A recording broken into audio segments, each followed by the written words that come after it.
incredibly confusing for me this last weekend.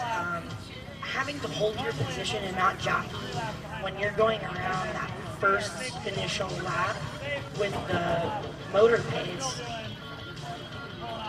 it really changes the tactics, especially when you're endurance versus sprinters. This is kind of a sprinter's dream because it's not an 8-lap race any longer. It's a little bit shorter, it's a little bit sweeter. It offers sprinters really the opportunity to jockey super fast position as soon as that moto pulls off.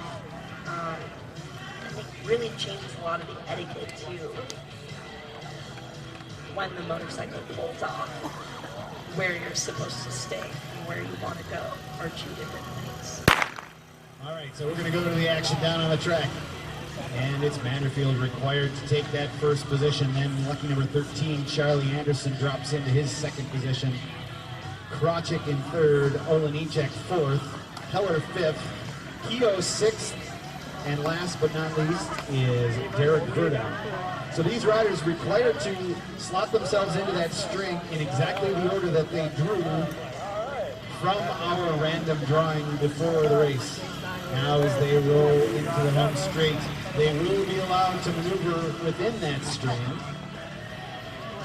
and try to find a home in a different spot. Derek Verda, you can see, starting to move up from his last place Andrew Keogh is following him. Keogh right behind him. So now we've got two riders starting to move up.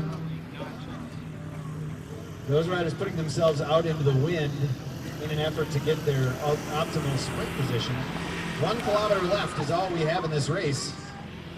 Still Vanderfield now, then Charlie Anderson, then Krachik, Olenicek.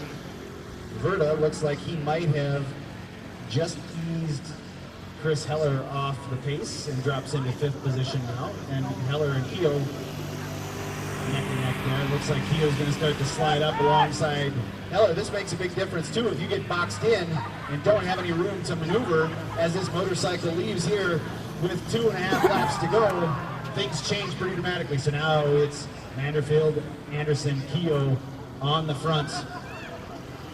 2 to go is all we have left. Keogh starts to accelerate. He's got Krachik right behind him. They drop down in front of Charlie Anderson. Olenicek now in 3rd position, battling hard. Now it's Derek Verda coming up high on that blue line, but it's still Keogh with 1 lap to go.